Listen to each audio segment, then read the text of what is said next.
Hi, everyone. I'm Rebecca Moore, Managing Editor of Custom Content for Plan Sponsor. Thank you for joining us today for a webinar in partnership with Conduent about strategies to improve total benefits outcomes in a time of crisis. Economic uncertainty combined with rising costs are driving employers to rethink their benefits programs, but they mustn't think about health or wealth in silos. Employers should focus on total benefits and rewards programs to realize maximum impact and drive total well-being for each employee. The discussion today will offer you tips and tools to help solve this benefits puzzle. Before we begin, though, I would like to go over a few housekeeping items. First, you may submit any questions you have during the discussion into the Q&A feature on Zoom. Also, you can find a copy of today's slide deck for download in the chat feature of Zoom, and a recording of the webinar will be available within 24 hours of ending. Now I'd like to hand it over to Bonnie Tishman, Marketing Leader, Human Capital Solutions at Conduent, to get us started. Bonnie? Thank you so much, Rebecca, and welcome everyone. We appreciate you joining us in December as we're getting ready for the holiday season. Know it's a busy time, but I also am sure you're going to be learning some great things today from some incredible subject matter experts.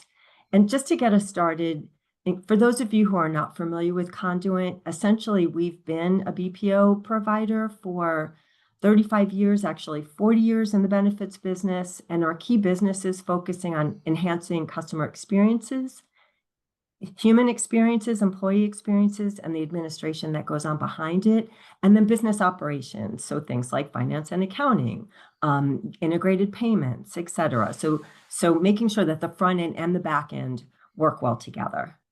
But this is about you. This isn't about us today. It's about you and, sharing knowledge and also getting knowledge from you. So I'm going to start this right away with your participation.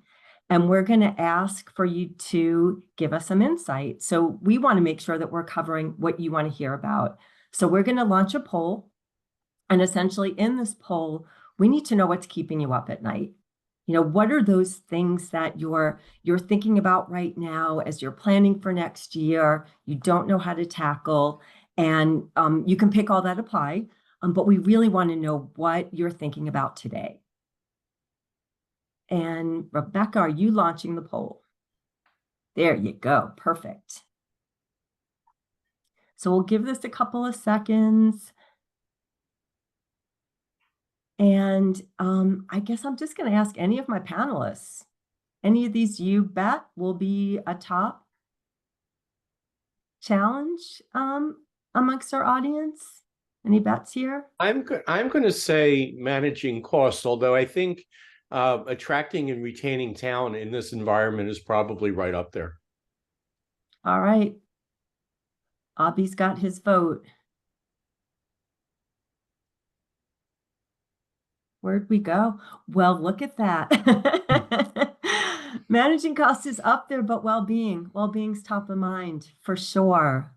Thanks for those who did participate. I'm going to warn you, we've got a few polls.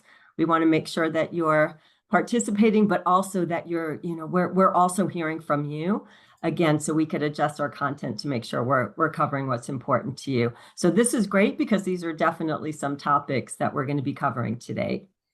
And essentially, if you think about it, over the last couple of years, actually, it's almost 4 years now, believe it or not. I hate to bring up COVID. I hate to talk about the pandemic, but it changed our lives, especially personally, but especially in the benefits space, because well-being is no longer a nice to have. It is a business issue. You all just talked about it.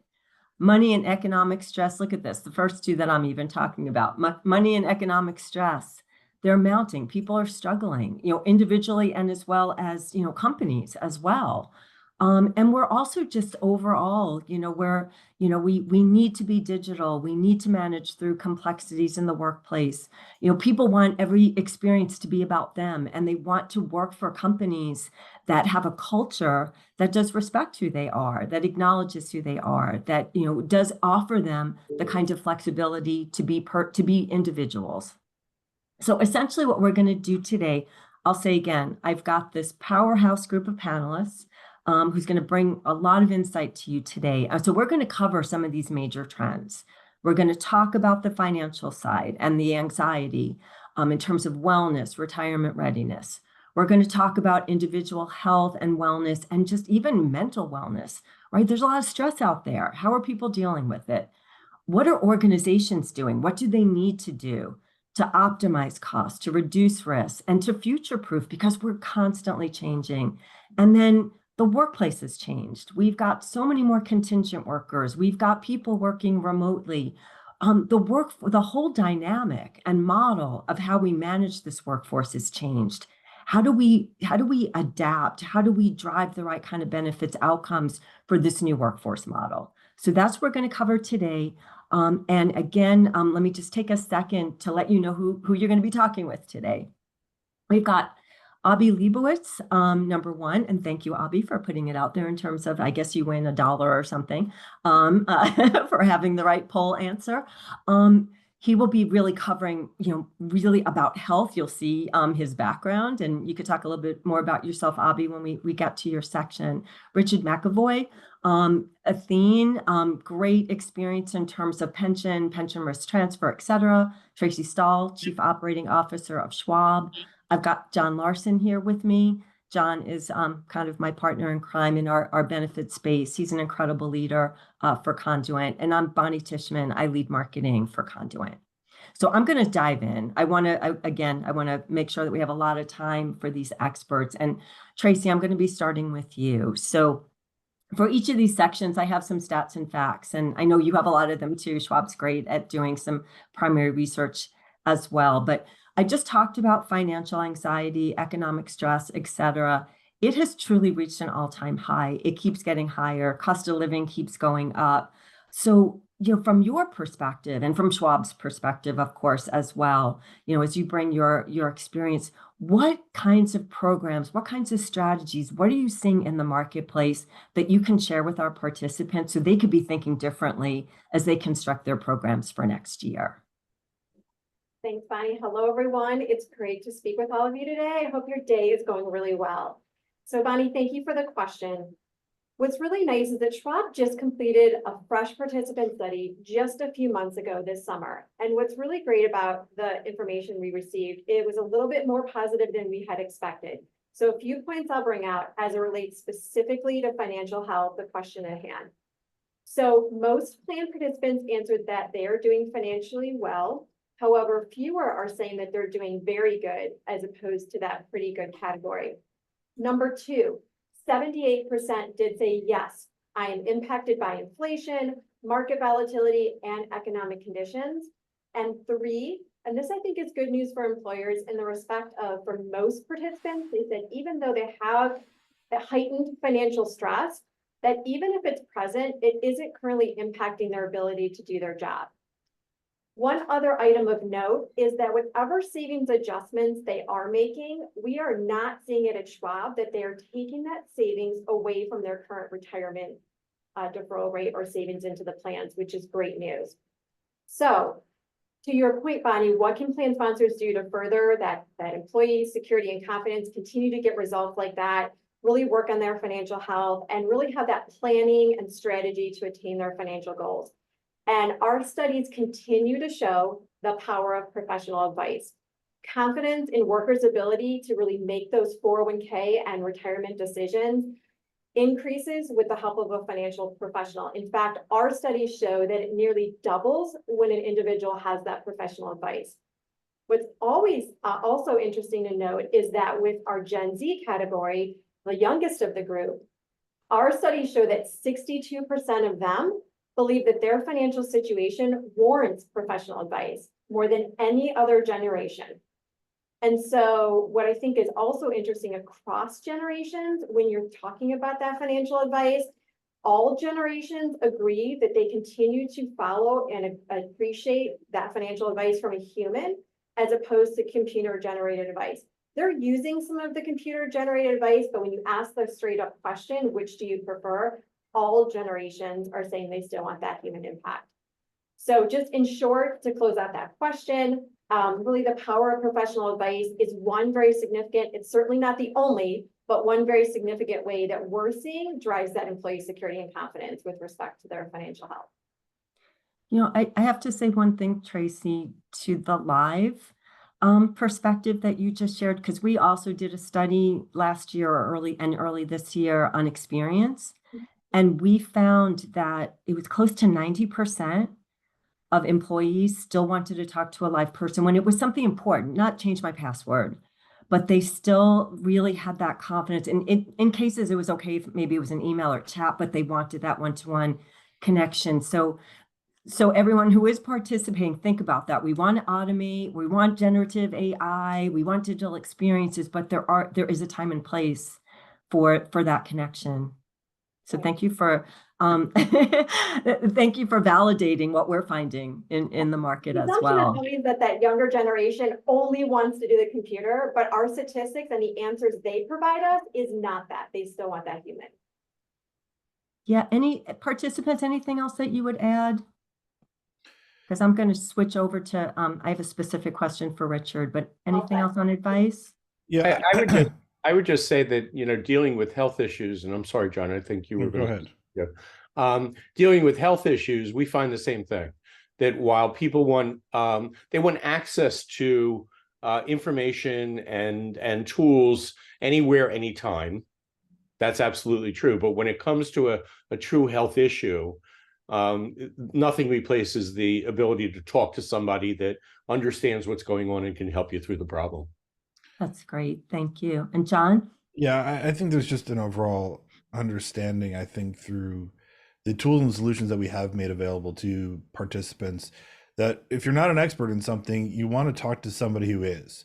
And I was going to, you know, once again, Abby, sort of bridge the gap there across, you know, it's not just in retirement and it's not just in wealth topics, but it's also very much in healthcare topics as well, particularly as we've pushed into consumer healthcare regimes with high deductible healthcare plans. I'm not a doctor, but I've got to be one when I go to the doctor in order to advocate for myself. So that's why it's important that, you know, I have access to people who are smarter than me to educate myself very quickly so I can make the right decision at the right time. And I think that blends itself across the entirety of the benefit spectrum. Yeah, great point, John. Hey, Richard, I want to ask you a question because as it relates to retirement readiness, which is part of this cycle, you know, what are you seeing? What ideas, because to be financially well, you also have to be ready for your future. So any perspectives from a retirement perspective, not just advice, not just financial health, but how in terms of getting ready, anything that you're seeing? Yeah, thanks, Bonnie. I hate to build on the anxiety in talking about retirement plans. And I'm a real hit at parties talking about the retirement gap, but just to put a number on the amount of savings in the US cumulatively across all plans, it's about in the early $30 trillion.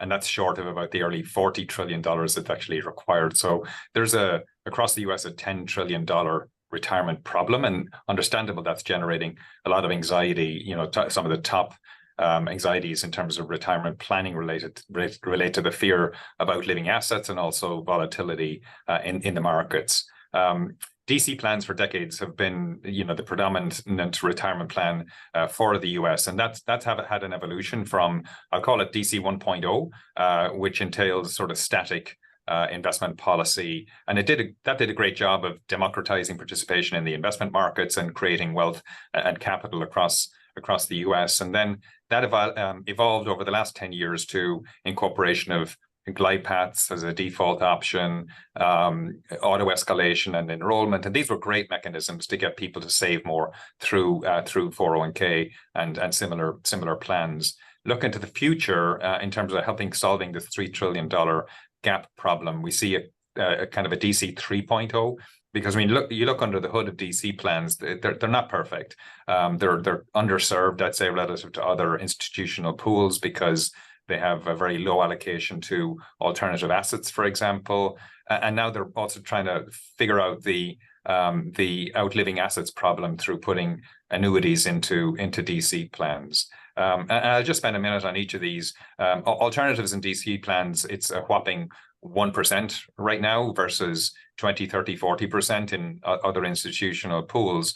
And the reason that's so low is because sponsors, especially in the US, are very wary of the fee issue. It's a highly litigious area, but that's improving through guidance from the courts and the DOL in terms of focusing on risk-adjusted net returns without an undue focus on fees. So a more supportive regulatory environment, but there's still a ways to go in terms of structural enhancements that are needed, solutions to create liquidity in alternatives, daily valuations, et cetera. So there is a little bit of a ways to go. Right now, it's really the domain of large sponsors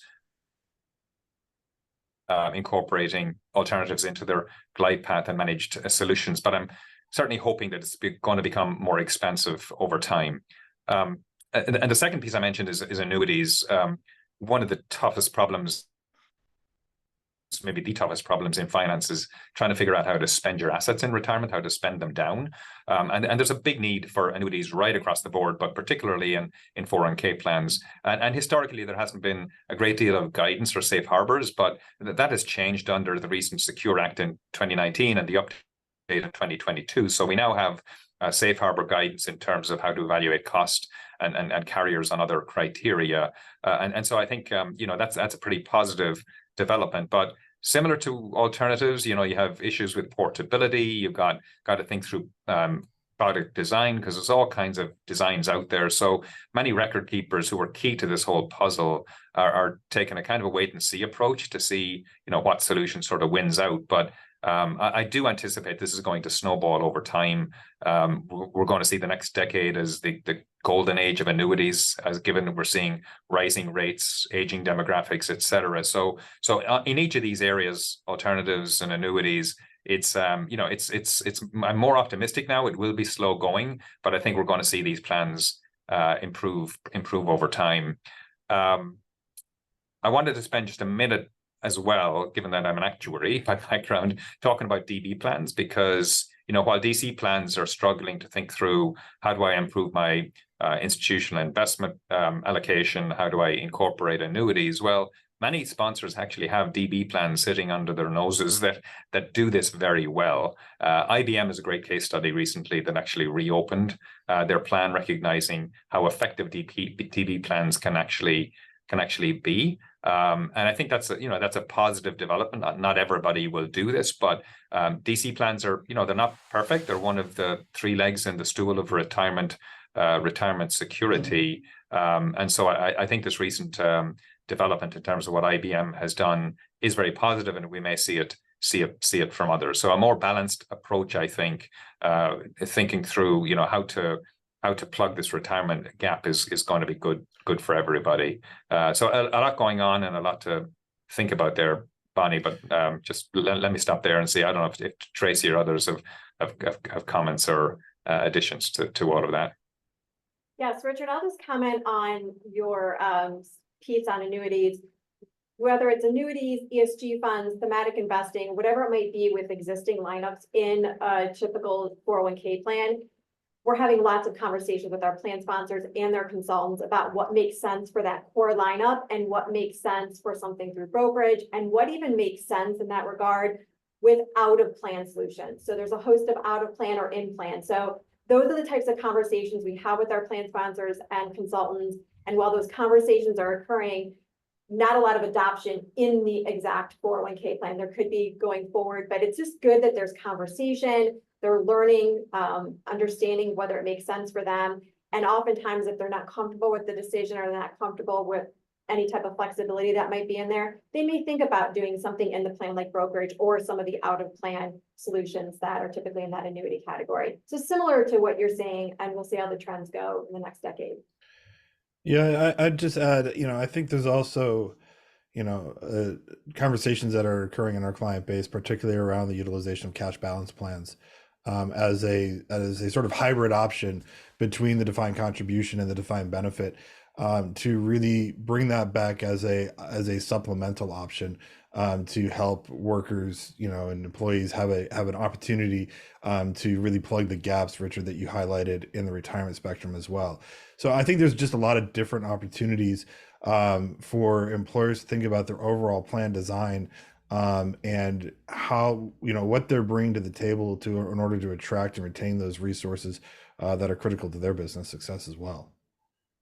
Great point. If I can drag this back into a health discussion for a second, it's the single, not the single, but one of the most frequent indicators of a health crisis in a family is a premature withdrawal from a 401k plan.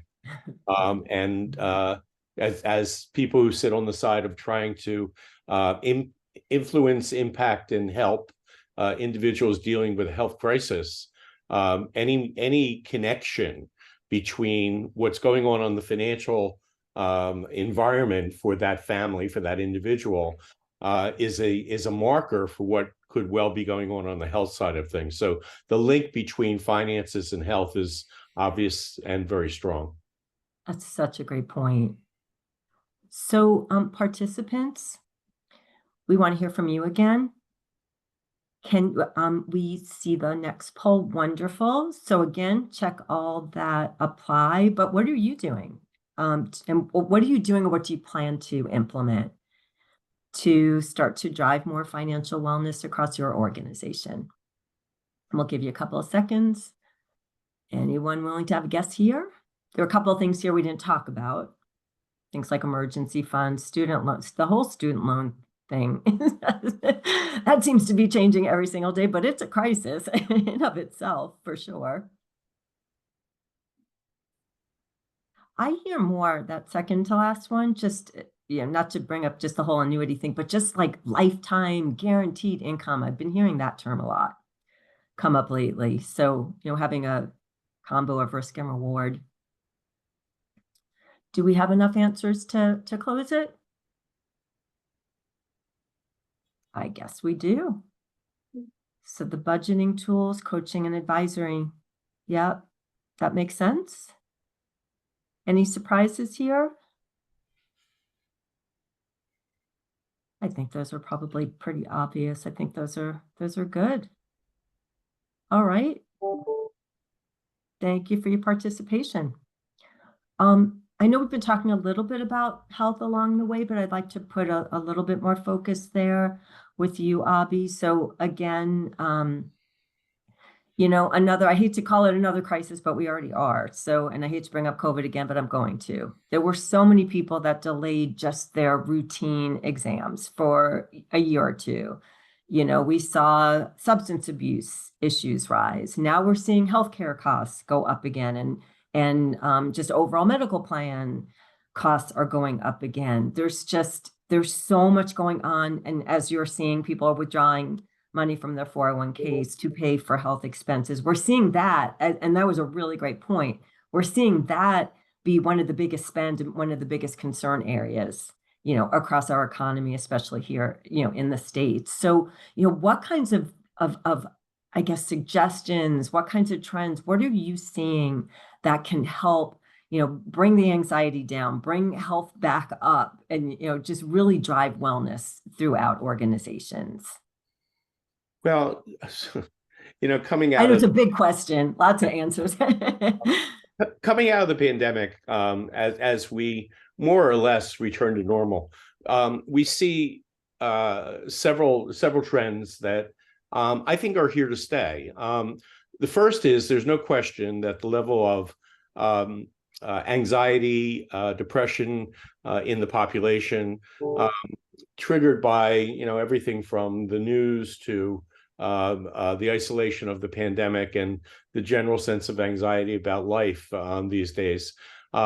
We've seen a tremendous increase in the need for behavioral health, in REAP, in mental health services, and access can be an issue.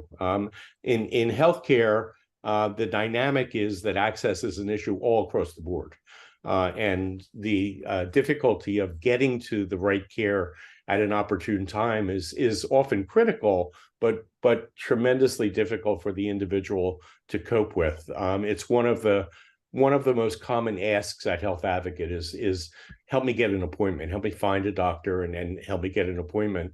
I don't have magic ways to increase the number of family doctors sitting in suburban New York or anything like that, but we try to work that through.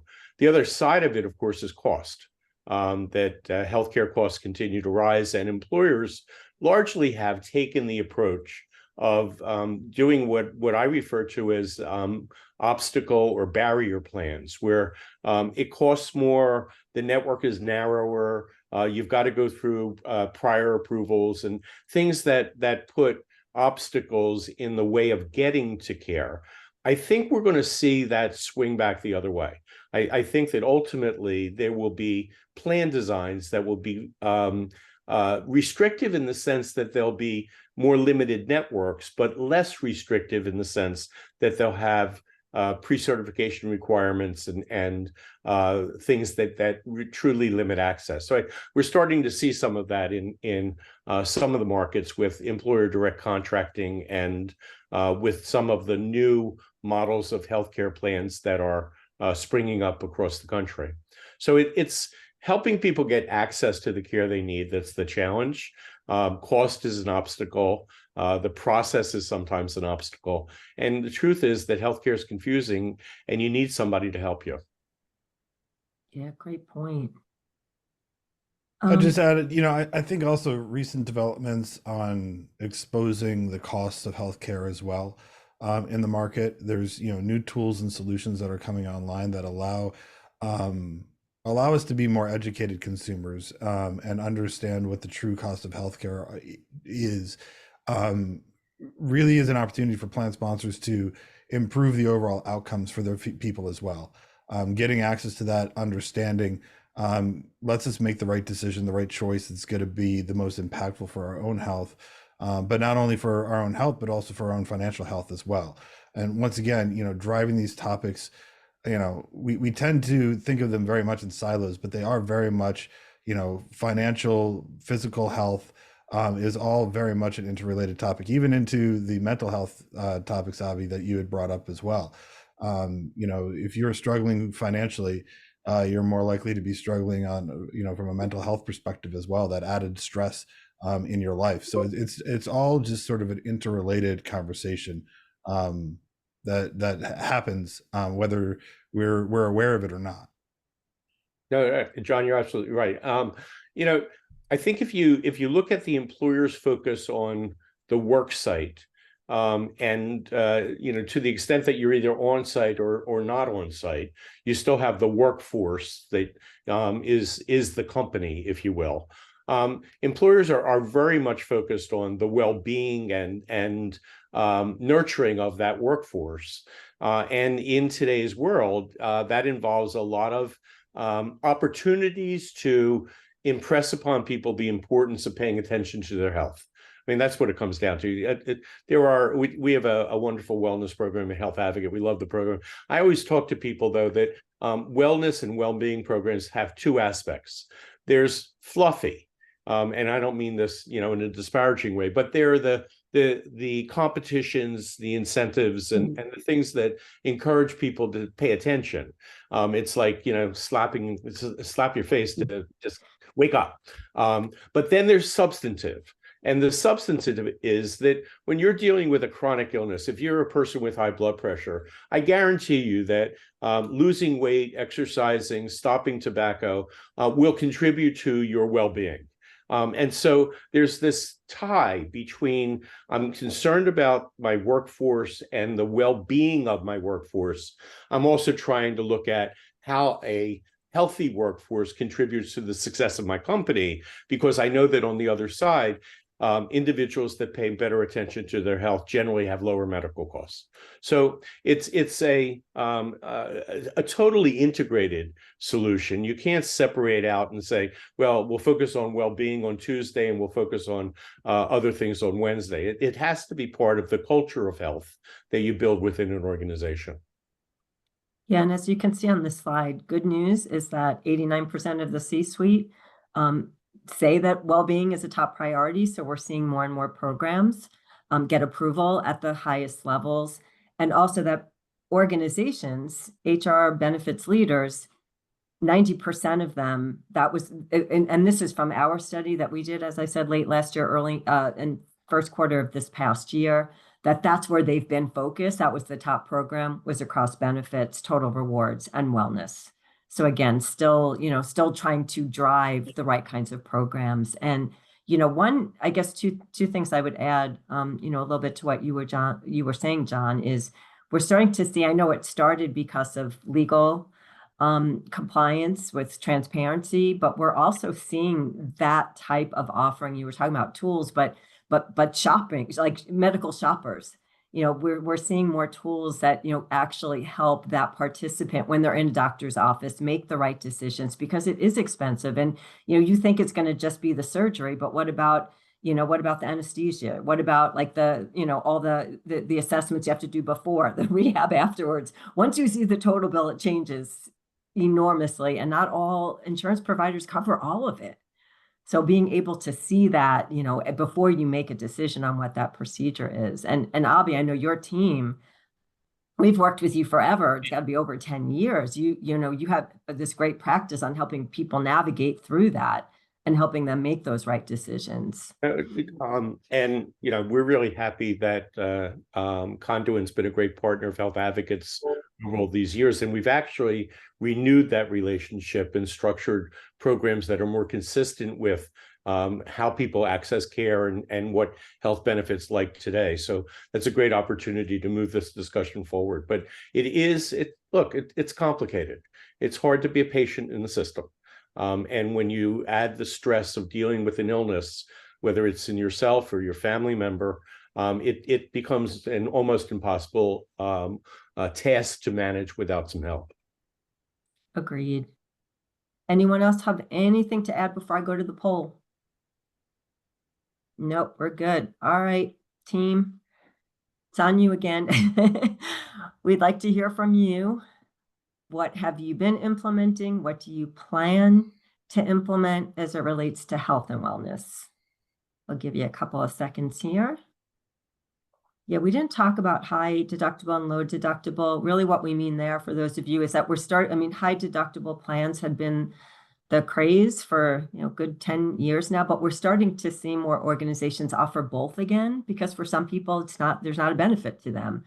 So we're starting to see the low deductible be offered alongside.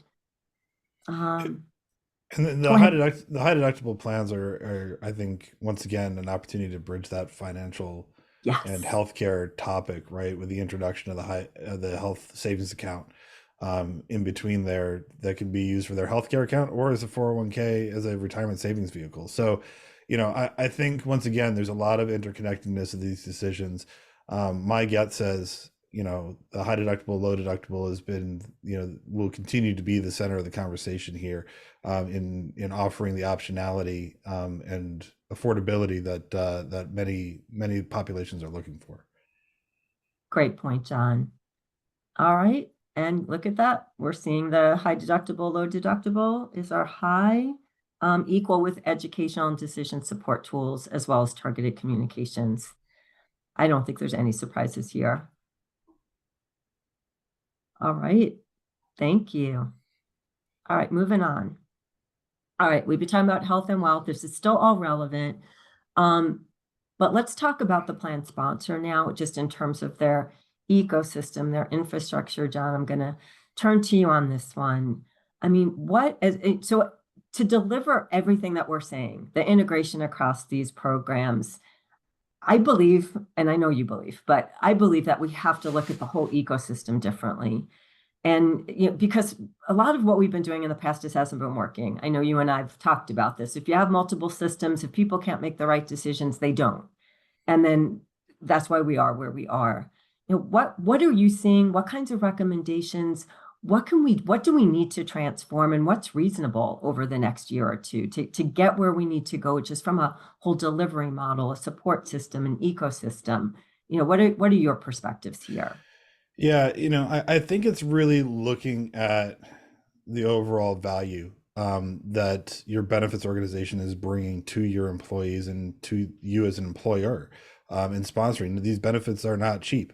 They are an important part of the spend of an organization. And so you want to make sure that you're getting the maximum amount of value out of that. And so while we have containing costs on the slide, I think it's really more, it's becoming less about a cost conversation, but more about a value conversation for the dollar amount that you're able to spend as an organization. And so, what it really, the conversations that we're having with our clients in the market is really around employee experience, right? And how do you drive integrated employee experience to then drive the right behaviors and the right utilizations of the benefits programs that you're spending as an organization. The value that an individual assigns to the benefit program is only as good as the benefits are relevant to that individual's life, right? And so in order to be able to select the right options that are relevant to you as an individual, you need to be able to see the spectrum, and you need to be able to see it in a way that is readily consumable. So if you're talking about your healthcare benefits, but once again, like I mentioned earlier, are you truly just talking about your healthcare benefits, or are you wanting to make sure that people are making the right healthcare decisions so that they can then lend themselves to opening up that that HSA account, which will then help them influence what their overall retirement savings needs to be? And how do you save in that HSA in the context of the 401k or cash balance plan? Or maybe they are still eligible, Richard, to your point with IBM, maybe they are, able to have access to a defined benefit plan. That changes everything, right? In terms of how you start to think about what does the day-to-day look like and what does the long-term future look like. And so, really, it's got to start at the organization itself, though, right? You need to be able to come together as an organization, break down the barriers. Typically I find, you've got a healthcare strategy team, you've got a healthcare operations team, you've got a finance team that's heavily influenced by, you've got a retirement solution that's heavily influenced by the finance organization, because that's typically where the financial talent in the organization lies. But at the end of the day, you got to break down those barriers as an HR organization. And if you are unable to do that, you're potentially, once again, you're leaving value on the table from a benefits program and solution development for your employees. So, once you've broken down those silos in your organization, it's then how do you then drive that singular value proposition then to the employee base? And then, an open enrollment event doesn't have to be just about healthcare. It can be about, evaluating your 401k contribution at the same time. It can be about, looking at that HSA contribution, and making sure that you're selecting the high deductible healthcare plan in order to get access to that. It's about, giving people the optionality to go talk to professionals, right? As it's not only just about, talking to a financial advisor or talking to a healthcare advocate who's going to help you in that point of time moment, but working with benefit specialists, benefit advocates who really understand the benefits, that are going to say, okay, based off of what I see and what you're telling me that is important to you and what your next year is going to look like, here's the program that you should elect. And then having that driven from both a human selection perspective, but also using that generative AI opportunities to look at the data, understand the information that's in the system, so that we can start to create, quote, the easy button for employees to go through from an open enrollment perspective and get the right benefit programs.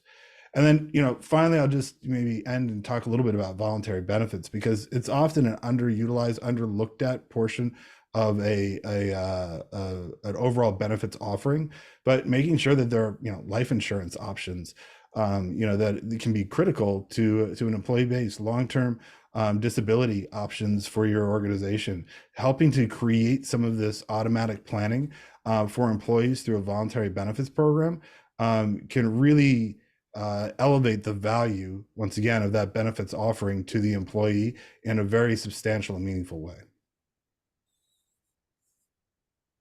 Anything to add from any of the other panelists to what John just said before I ask another question? I was going to say, Abhi, you look like you wanted to. You're on mute, though. Yeah. There you sorry. I was just going to support what John said. I mean, the open enrollment period is a period of intense chaos inside many organizations, and it's an opportunity to educate the workforce on important aspects of both their financial security. John pointed out the value of voluntary benefits, as well as the health choices that they make, which increasingly are important determinants of the way they're going to be able to navigate. People are going to be able to navigate through the healthcare system, who they're going to be able to see, what drugs they're going to be able to take, what hospitals they're going to be able to use. It's not just I was in Blue Cross last year, I'll be in Blue Cross this year, and everything will be the same. Good point. Great point.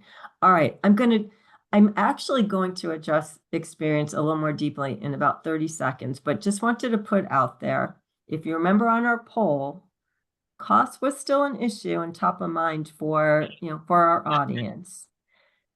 Anyone, I mean, Richard, you're in the risk transfer business. Anyone have any ideas or just any, nuggets to share about what we should be doing to help these plan sponsors that are joining us today on reducing risk, reducing costs? Any other thoughts there? I can kick off, and this is more from a retirement perspective. Sure.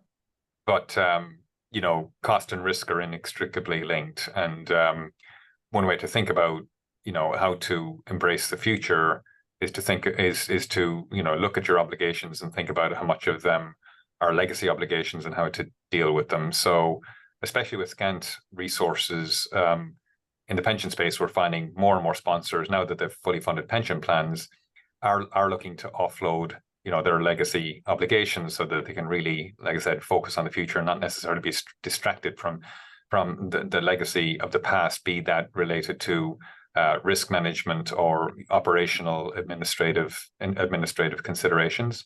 When it comes to looking at pension risk transfer specifically, a lot of frozen plans have looked to offload their obligations entirely, either in pieces or all at once. I'll come back to IBM, though, which is an interesting case because they executed the second biggest buyout of all time last year, and now they're an open plan. So the buyout wasn't necessarily with a view to getting rid of their pension.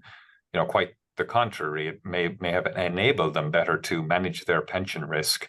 So that's a kind of an interesting food for thought that buyouts aren't necessarily the exclusive domain of frozen plans. They can actually help support the reemergence of DB plans, as an example. But long story short, as you're looking at the cost and risk equation, just to kind of think about it in terms, certainly with respect to retirement plans, about the past versus the future and how to manage the past and kind of embrace future changes. Yeah, Richard, I think that's spot on in terms of, it speaks to the value part of the equation, right? In managing the risk gives the opportunity to enhance the value of the overall program. And so as those assets and those liabilities are transferred off the balance sheets of the corporation, it gives the company a minute to rethink about what that future looks like. So to your point, IBM's case was, let's reopen the defined benefit plan.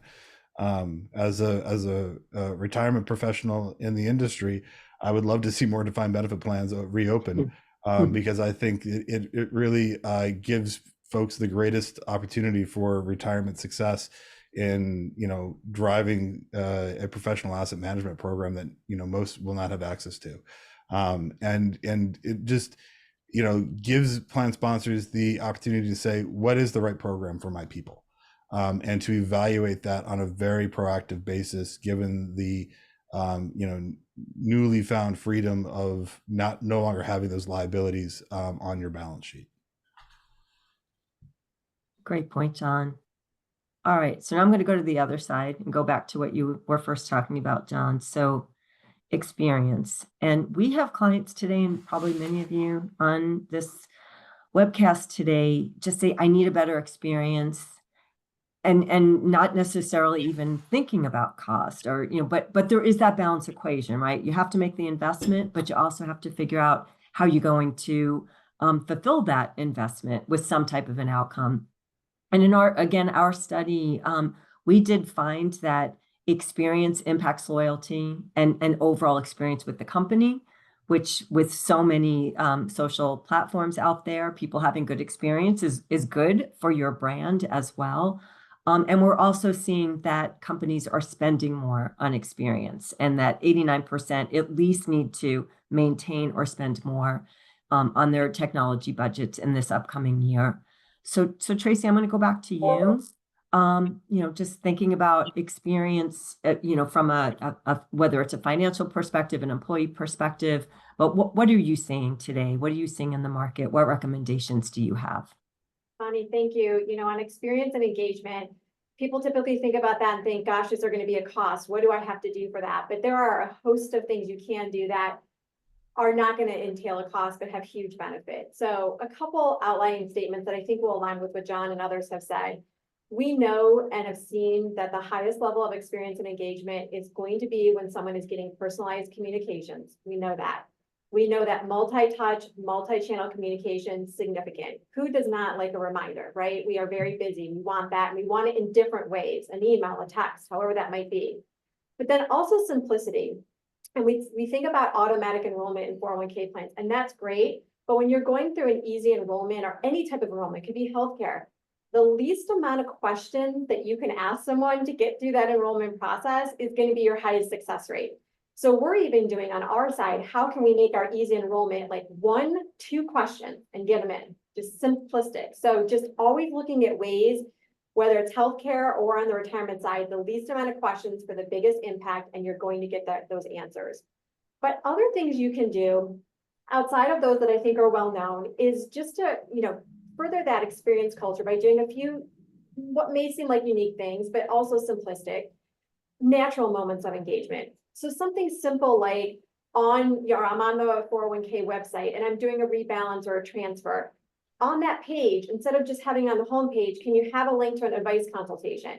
So having things that just natural moments of engagement that you're already doing something, but it may lead to another conversation or another decision, having it right there in front of them and making it easy for that individual to get to. The other item that we see with huge success is plan sponsor endorsement. And I have a quick example to share on this because some people are thinking, how am I going to do this? We have limited resources. But a recent example with a client during their non-qualified enrollment, which is annual, they had a host of new executives that were eligible for their non-qualified plan. There was a decision made by the CEO of this company to say, I am going to personally reach out to these individuals first to welcome them as new executives and managers to my organization, but secondly, encourage them to get into the non-qualified plan. So making that personalized phone call with multi-reasons to reach out, did that. Normally, you might see a 2% engagement in NQ enrollments. It was over 20% of the individuals that were eligible enrolling in that first particular year. Again, you typically see a very low number. So that plan sponsor endorsement, however clients want to do that, there's lots of ways to do that, can make a huge impact. And then the last item I'll mention is just, again, something to reiterate what many have said, which is that wellness and financial tie-in. Many of us, through the employers that we work with, have wellness features that if you do X amount, you will have potentially, small financial piece that goes into your HSA, for example. But what's nice about those wellness programs is that they're things, it may drive you to do it because you get that financial deposit into your HSA, but those wellness programs and initiatives that you do, you might not have otherwise done. It's about making regular annual appointments. It's about maybe planning your finances, managing a health condition, webinars, a whole host of items that you might just not have looked into unless you had that small financial component into your HSA.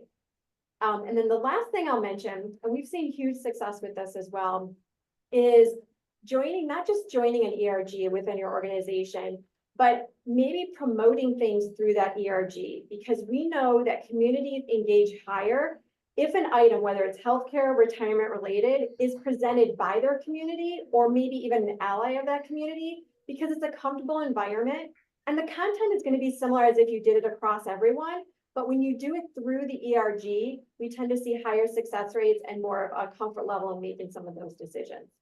So just a few ways, only one financial component there with that deposit in the HSA. The rest are cost-free, but have huge high engagement that we've seen through our practices. Yeah, and you know, Tracy, just to add to that, I mean, at Conduent, we're putting our future focus of our organization on the employee experience around benefits, and making sure that we're partnering, we're bringing the right, you know, partners to the table, the tool solution, recognizing that there's not going to be one vendor that's going to fill all of these, but we really truly have the ability to build the best in class integrated solution. And so we're leveraging, you know, I would say, you know, the new technologies that have been developed within the past, let's call it 5 years or so, around APIs, integrations, and I think just overall a more willingness in our industry to partner and work together to drive success for employees, and recognizing that if we are collectively driving employee success and outcomes and driving plan sponsor success and outcomes, that's really, you know, going to be beneficial for everybody in the industry. So, you know, we are very much focused in on this integration. You know, we're deploying new user experiences today for our clients to drive this type of integration and technology development, which we believe is going to be critical for you know, the future of overall benefit platforms. One thing I would add as well, just in preparing for this webinar, we got to thinking about what's the role of the sponsor with employee benefit plans, and it's multifold, right? You can think about bringing institutional investments to individuals, which is great.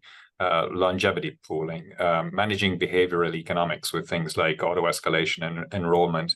But on the employee experience, when you think about it across healthcare and retirement, it's a jungle out there for people to try to figure it all out, be it, you know, healthcare carriers or annuity providers or investment funds. And, you know, one way to kind of frame the role of the sponsors is to stand in between and be a kind of a clearinghouse for, you know, for all of those benefits, be they retirement or healthcare.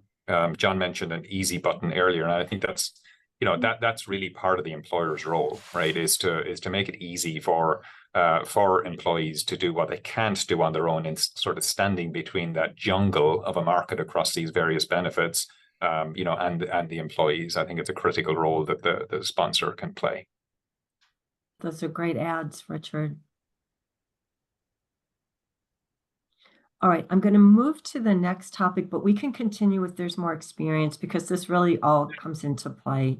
Really, the last thing we're going to be talking about is just what else that we haven't talked about today, you know, are you either thinking about, are you bringing to market, are you working with clients on that are just, that's new, that is going to attack this new workforce model? We've got people living all over the place, working virtually. We've got more freelancers. You know, we already talked a little bit about voluntary benefits or everyday benefits. What about total rewards? We hear total rewards everywhere. You got to be thinking about this in an integrated fashion. Abhi, I know you probably also still have more to even talk about in terms of experience and how you engage more people, you know, to really leverage their health as well. So I'm going to start with you, John, but really anyone, this free fall, because this is just what's new. Are we going back to cafeteria plans, John? What are we doing in order to really appeal to this new workforce? Yeah, so I think the idea, you know, what is old is new again around cafeteria plans and similar type of offerings, it comes down to, I think, overall market expectations from consumers to say, I want what I want and when I want it.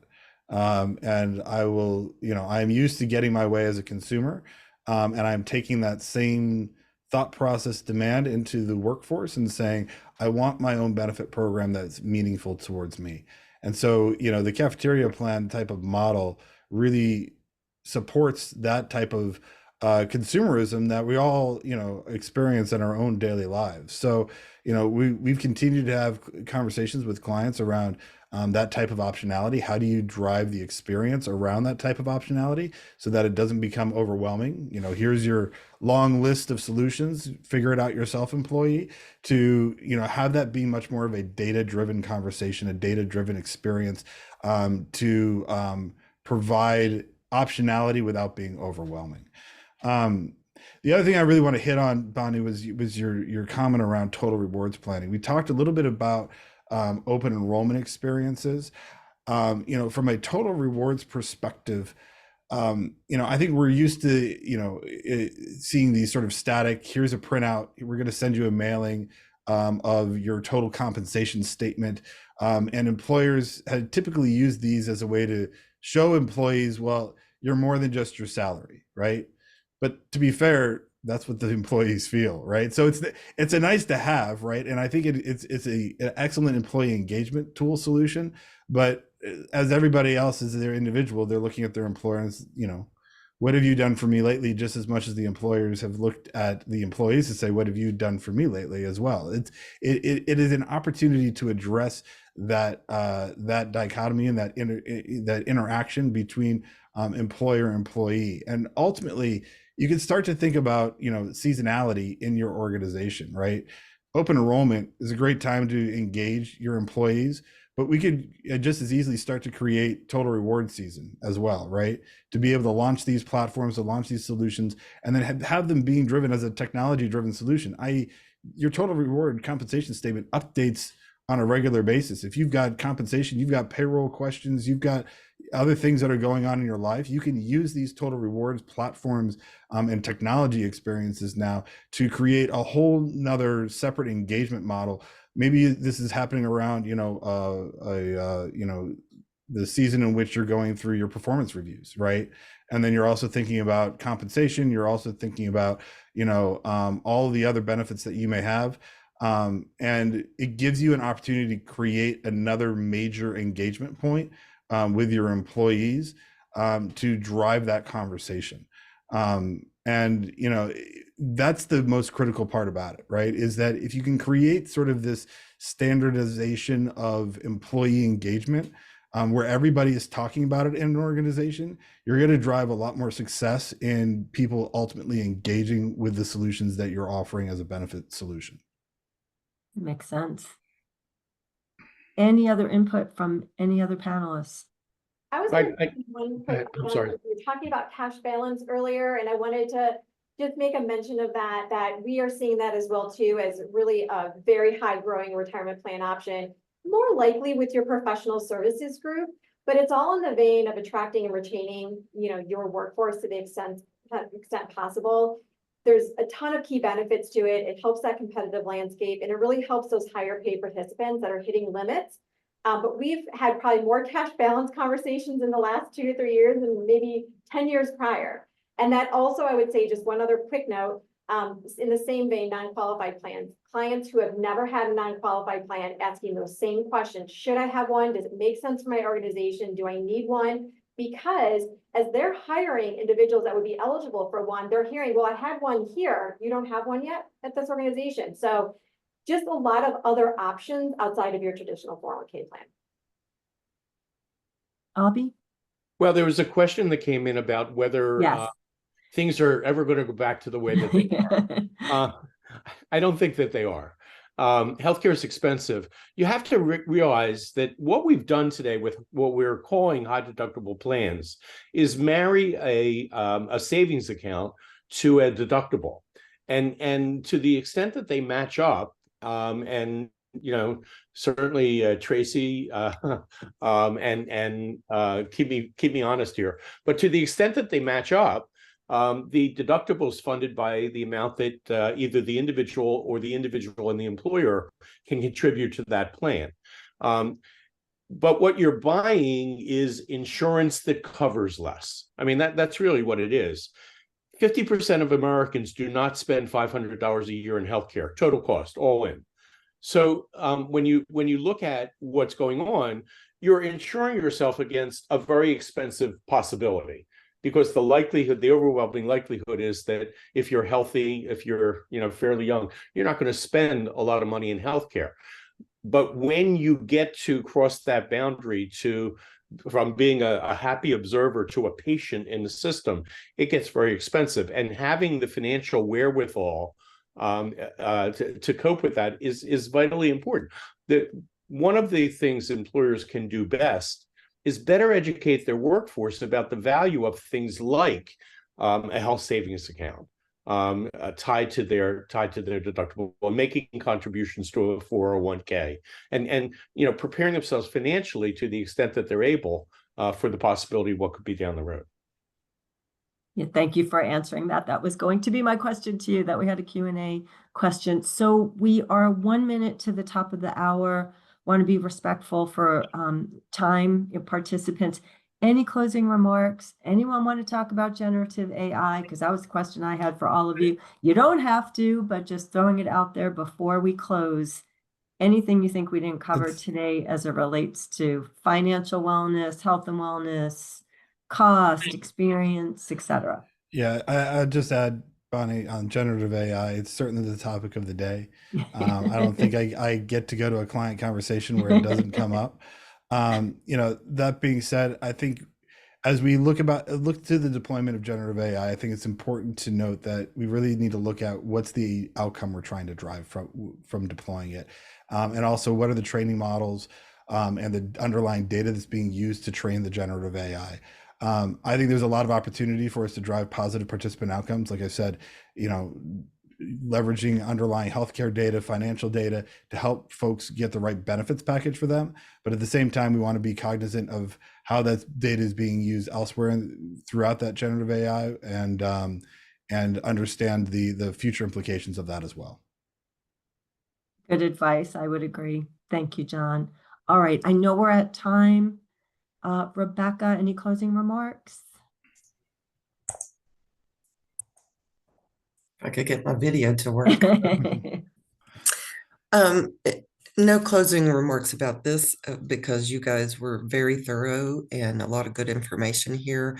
I do want to remind everyone that the slide deck is available for download in the chat feature.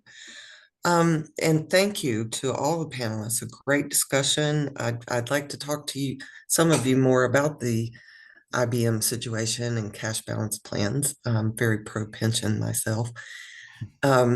And thanks, Conduent, for partnering with us on this webcast. I hope everyone has a great afternoon. Yeah. Thank you. Thank you, everyone. Bye.